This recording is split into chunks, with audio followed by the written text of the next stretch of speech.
तो जय नमस्कार साथियों, मैं मुकेश सर आप सभी का स्वागत करते आज के इस क्लास में। स्टूडेंट, जैसा कि आप सभी को नोटिफिकेशन मिल चुका है कि रेलवे ग्रुप डी ने बहुत बड़ी वैकेंसी अपने पोस्ट पर निकाली है। तो आज के इस क्लास के अंदर स्टूडेंट हम लोग डिस्कस करने वाले हैं स्टैटिक जीके के अंदर हड़प्पा सभ्यता से बनने वाले उन सभी प्रीवियस क्वेश्चन को कवर अप करेंगे जहां से एग्जामिनर आप सभी से प्रश्न पूछ सकता है। तो आप लोगों से एक ही रिक्वेस्ट है कि आज की इस क्लास को आप लोग एंड तक देखिएगा, क्योंकि आज की क्लास आप सभी के लिए काफी ज्यादा इंपॉर्टेंट होने वाला है। तो जैसा कि स्टूडेंट आप लोग देख पा रहे कि सारे प्रश्न आप सभी के एग्जाम में आया हुआ प्रश्न है। आप सभी के रेलवे के एग्जाम में सारे जो प्रश्न है दोस्तों आप लोग देख सकते हैं कि आया हुआ क्वेश्चन है। तो आज की क्लास आप सभी के लिए काफी ज्यादा इंपॉर्टेंट होने वाला है, तो आप लोग इस क्लास को एंड तक जरूर देखिएगा। तो चलिए पहले प्रश्न की ओर बात करते हैं और ध्यान दीजिएगा कि आप सभी का पहला प्रश्न क्या पूछा गया है। और ये प्रश्न देख सकते हैं आप लोग कि आरआरबी एनटीपीसी 2021 एग्जाम में पूछा गया क्वेश्चन है। कह रहा है कि इनमें से कौन सा पाषाण युग स्टोन एज के तीसरे प्रमुख कालों के अंतर्गत नहीं आता है। राइट आंसर हो जाएगा आप सभी का ऑप्शन नंबर सी, यानी कि ताम्र पाषाण काल। ऑप्शन नंबर सी आप सभी का करेक्ट आंसर हो जाएगा। अब देखिए यहां पर इसके इंपोर्टेंट पॉइंट्स को कवर करेंगे, क्योंकि अगली बार जब वो प्रश्न पूछा तो अगली बार इससे रिलेटेड प्रश्न आपसे के एग्जाम में पूछ सकता है।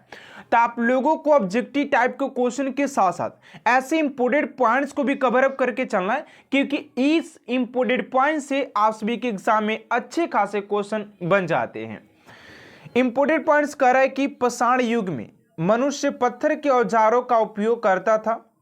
पाषाण युग के 3 चरण पूरा पाषाण काल, मध्य पाषाण काल, नव पाषाण काल और ताम्र पाषाण काल युग। नव पाषाण युग के बाद आरंभ हुआ, जिसमें मनुष्य तांबे के औजार का उपयोग करने लगा। लगभग 5000 ईसा पूर्व में मनुष्य ने सर्वप्रथम तांबा धातु का प्रयोग किया था। यहां से आप सी के 2-3 क्वेश्चन बना के आखिर मनुष्य ने पहला धातु कौन सा यूज किया या प्रयोग किया, तो वो तांबा था। ठीक है, चलिए अगले प्रश्न की ओर बात करते हैं। आप सभी का यहां पर दूसरा नंबर क्वेश्चन है। यह भी क्वेश्चन आप सभी की आरआरबी एनटीपीसी 2021 एग्जाम में पूछा गया प्रश्न है। कह रहा है कि भीमबेटका की गुफाओं की खोज कब हुई थी। भीमबेटका की गुफाओं की खोज की बात करते हैं तो हो जाएगा आप सभी का 1957 से 58 के बीच इस गुफा का खोज हुआ था। चलिए अब बात कर लेते हैं इसकी इंपोर्टेंट पॉइंट्स का, जो कि काफी इंपोर्टेंट है। कह रहा है कि भीमबेटका की गुफाएं भारत के मध्य प्रदेश के रायसेन जिले में स्थित है। याद रखिएगा कि ये जो गुफा है ये रायसेन जिले में, मध्य प्रदेश के रायसेन जिले में स्थित है। ये गुफाएं चारों तरफ से विंध्य पर्वतमालाओं से घिरी हुई है। यह एक पूरा पाषाणिक गुफा आवास है, जिसकी निरंतरता मध्य एशियाई ऐतिहासिक काल तक रही है। इसकी खोज डॉक्टर विष्णु श्रीधर वाकड़कर द्वारा 1957 से 1958 में की गई। वर्ष 2003 में यूनेस्को ने इसे विश्व धरोहर स्थल घोषित किया है। यहां से काफी ज्यादा इंपोर्टेंट क्वेश्चन बना कि जो आप सभी के भीमबेटका के जो गुफा है, जो कि मध्य प्रदेश के रायसेन जिले में स्थित है, जिसका खोज डॉक्टर विष्णु श्रीधर वाकड़कर द्वारा किया गया था 1957 से 1998 के बीच। इसे 2003 में विश्व धरोहर के यूनेस्को के द्वारा विश्व धरोहर स्थल घोषित भी किया गया है। चलिए ये काफी इंपोर्टेंट पॉइंट था, आप लोग इसको नोट करिएगा या स्क्रीनशॉट आप लोग साथ में ले सकते हैं। ठीक है ना। अगला क्वेश्चन आपसे का ये भी 2021 में पूछा गया प्रश्न है कि भीमबेटका के शैलाश्य निम्नलिखित में से किसके लिए प्रसिद्ध है। तो ये प्रसिद्ध है भारतीय उपमहाद्वीप पर मानव जीवन के प्राचीनतम चिन्हों की वजह से। ये क्या है, ये प्रसिद्ध है, प्राचीनतम है। ठीक है ना, प्रसिद्ध है। इसकी इंपोर्टेंट पॉइंट्स की ओर बात करते थोड़ा सा ध्यान दीजिएगा। इंपोर्टेंट पॉइंट कर रहे हैं कि मध्य प्रदेश के विंध्य क्षेत्र में भोपाल के दक्षिण पूर्व में रायसेन जिले में अवस्थित भीमबेटका गुफाओं से मानव जीवन की प्राचीनतम चिन्हों के प्रमाण मिले। यद्यपि यहाँ अधिकांशतः चित्रकारी मध्य पाषाण युग की है, किंतु यहाँ उत्तर पाषाण काल, ताम्र पाषाण काल, प्रारंभिक ऐतिहासिक और मध्यकालीन युग के भी चित्र मिले हैं यहाँ पर। ठीक है, यहाँ पर दोनों चित्र मिले हैं। ठीक है, चलिए अगले प्रश्न को और बात करते हैं। आप सभी का 4 नंबर क्वेश्चन है कि निम्नलिखित में से कौन सा मानव गतिविधियों एवं सभ्यता के पाक ऐतिहासिक काल का सही कालानुक्रम है। फटाफट आंसर दीजिए कमेंट बॉक्स में आप सभी।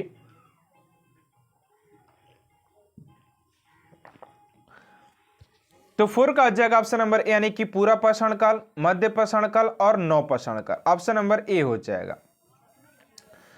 चलिए अगले प्रश्न की ओर बात करते हैं। यहां पर इसके इंपोर्टेंट पॉइंट्स को कवर कर लेते हैं। कह रहे कि प्रागैतिहासिक काल से तात्पर्य पर इतिहास के उस युग से है जब मानव ने लिपि अथवा लेखन का विधि विकास नहीं किया था और इसका जीवन पत्थर के इर्द गिर्द सीमित था, इसलिए इसे पाषाण काल भी कहते हैं। इस काल अथवा प्रागैतिहासिक काल को 3 भागों में बांटकर देखा जा सकता है: पूरा पाषाण काल, मध्य पाषाण काल और नव पाषाण काल। इस बात को याद रखिएगा। चलिए अगले प्रश्न की ओर बात करते हैं। आप सभी का 5 नंबर क्वेश्चन है जो कि आप सभी की 2022 एग्जाम में पूछा गया, एनटीपीसी के 2022 एग्जाम में पूछा गया है। कह रहा है कि सिंधु घाटी सभ्यता के समय में शिल्प निर्माण के लिए सीप कहां से प्राप्त किए जाते थे? तो 5 का जगह सोरतुगई से पाया जाता था। ऑप्शन नंबर सी हो जाएगा। चलिए इसका इंपोर्टेंट पॉइंट है कि सिंधु घाटी सभ्यता के समय में शिल्प निर्माण के लिए सीप नागेश्वर गुजरात से प्राप्त किए जाते थे। इस सभ्यता के विभिन्न स्थलों से कला के जो रूप प्राप्त हुए हैं उनमें से मुहरे, मिट्टी के बर्तन, आभूषण, पक्की हुई ईंट की मूर्तियां आदि सम्मिलित है। ठीक है ना, वहां पर खुदाई के समय ये सारे चीजें वहां से मिली थी। चलिए अगले प्रश्न को और बात करते हैं। आप सभी का 6 नंबर क्वेश्चन है जो कि ये भी आप सभी के 2022 के सेक्शन में पूछा गया प्रश्न, इस बात को याद रखिएगा। चलिए 6 नंबर क्वेश्चन कह रहा है कि सिंधु घाटी सभ्यता का निम्न में से कौन सा स्थल पंजाब में स्थित है? तो पंजाब में बात करते हैं तो 6 का जगह डी, यानी कि ये रोपण स्थित हो जाएगा पंजाब में।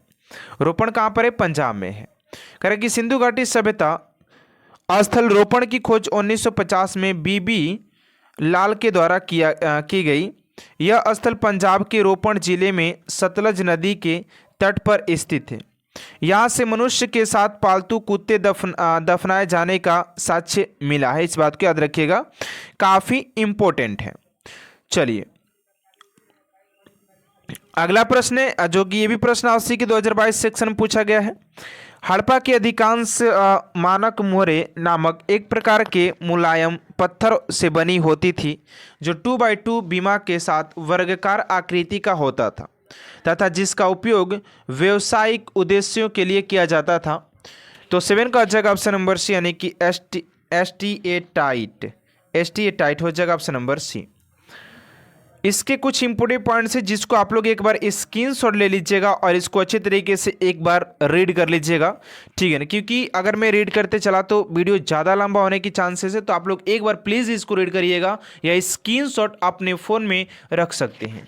ठीक है ना, चलिए अगले प्रश्न की ओर बात करते 8 नंबर है कि धौलावीरा राज्य में स्थित है। धौलावीरा की बात करते हैं आप सभी के, ये हो जाएगा ऑप्शन नंबर, यानी कि गुजरात में स्थित हो जाए। कहां पर? गुजरात में।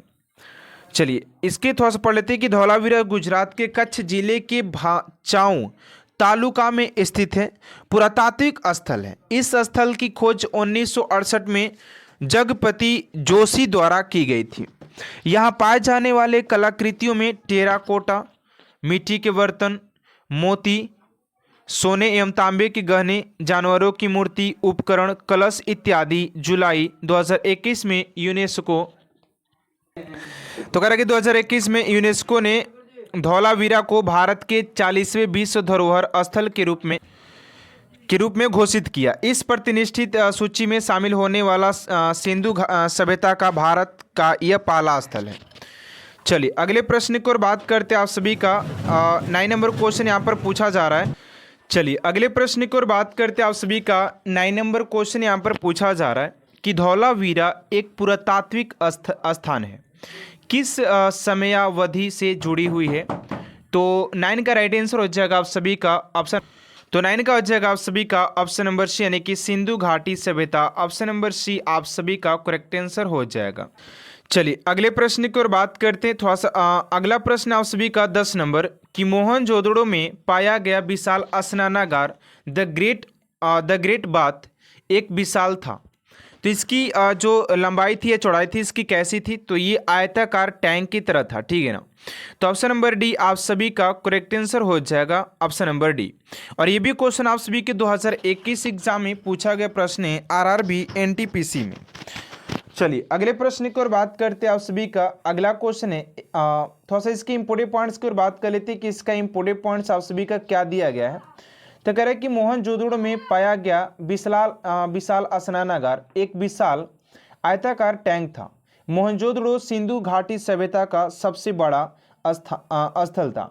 ये क्वेश्चन आपसे कि बार बार एग्जाम में पूछा जाता है कि सबसे बड़ा जो स्नानागार मिला था वो कहाँ से मिला था? तो राइट आंसर हो जाएगा आप सभी का मोहनजोदड़ो। अगला कि इसकी खोज राखलदास बनर्जी ने 1922 में की थी।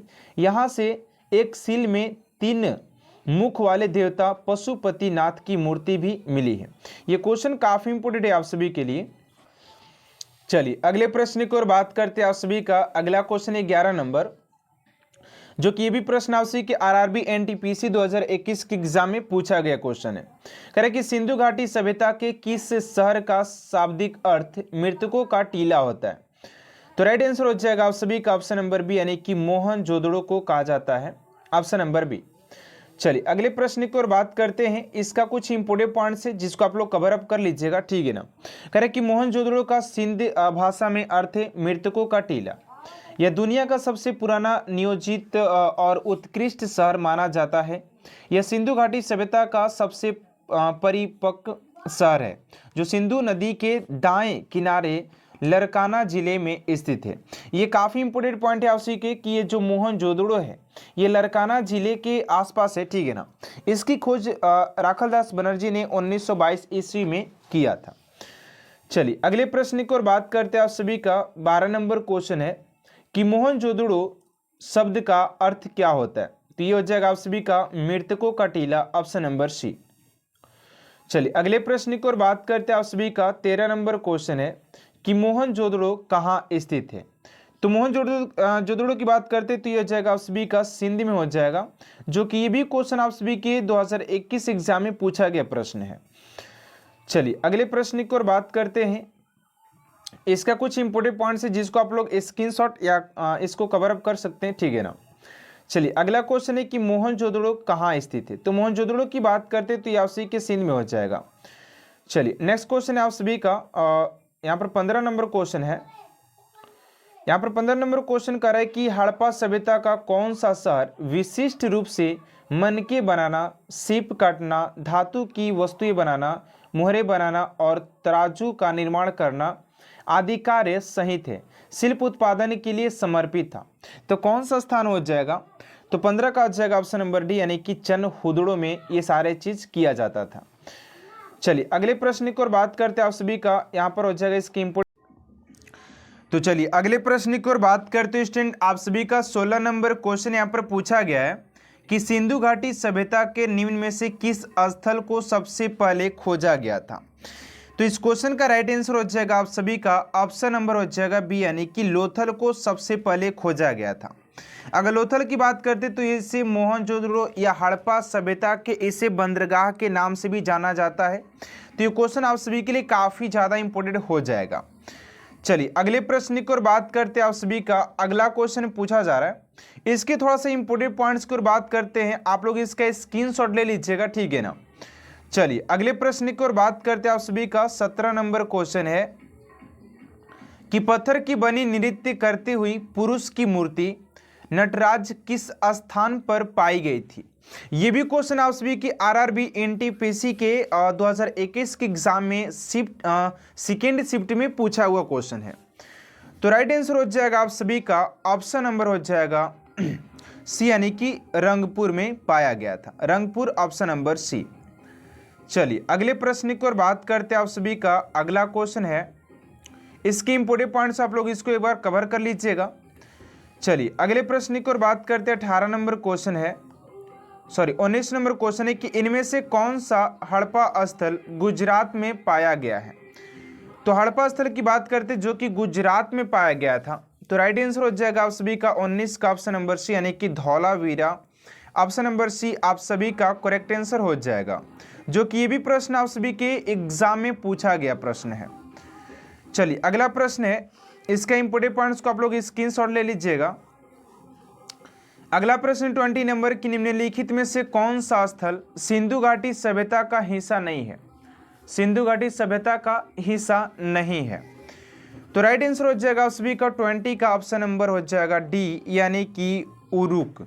उरुक, ऑप्शन नंबर डी हो जाएगा, क्योंकि सिंधु घाटी सभ्यता की बात करते हैं मोहनजोदड़ो उन्हीं का हिस्सा है, लोथल भी उन्हीं का हिस्सा हो जाएगा और हड़प्पा भी उन्हीं का हिस्सा हो जाएगा।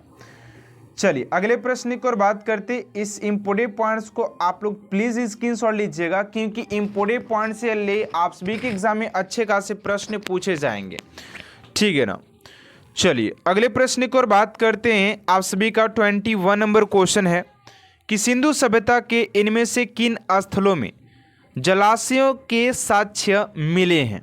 21 का हो जाएगा आप सभी का ऑप्शन नंबर बी, यानी कि धौलावीरा, ऑप्शन नंबर बी। चलिए अगले प्रश्न की ओर बात करते हैं। आप सभी का अगला प्रश्न है, ध्यान दीजिएगा कि 22 नंबर क्वेश्चन आप सभी का क्या पूछा जा रहा है। 22 नंबर क्वेश्चन कह रहा है कि पुरातात्विक स्थल सुरकोटदा किस राज्य में स्थित है। तो 22 का हो जाएगा आप सभी का ऑप्शन नंबर डी, यानी कि गुजरात हो जाएगा, ऑप्शन नंबर डी। चलिए अगले प्रश्न की ओर बात करते हैं। आप सभी का 23 नंबर क्वेश्चन है कि 1944 में भारतीय पुरातत्व सर्वेक्षण के महानिदेशक के रूप में किसके पदभार संभाला और हड़प्पा की खुदाई का जिम्मा लिया। 23 का हो जाएगा आप सभी का ऑप्शन नंबर डी, यानी कि REM Wheeler, option number D हो जाएगा।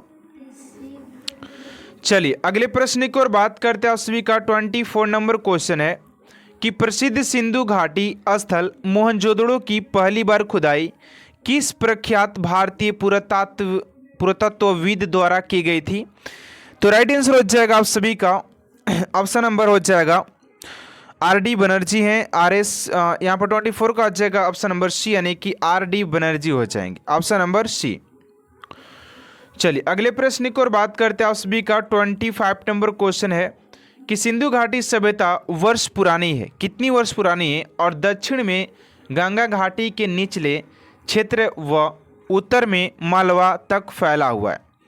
तो राइट आंसर हो 25 का आप सभी का ऑप्शन नंबर सी, यानी कि 3000 ईसा पूर्व हो जाएगा। तो आज के इस क्लास को स्टूडेंट एंड करते हैं। आप सभी को क्लास कैसा लगा कमेंट बॉक्स में जरूर बताइएगा। अगर आप सभी को क्लास अच्छा लगे तो प्लीज चैनल को सब्सक्राइब कर साथ साथ बेल आइकन को प्रेस कर दीजिएगा, ताकि ऐसा मोस्ट इंपोर्टेंट क्लास स्टूडेंट आप तक सबसे जल्द पहुंचते रहे। तो मिलते हैं नेक्स्ट क्लास में student. Thanks for watching my class.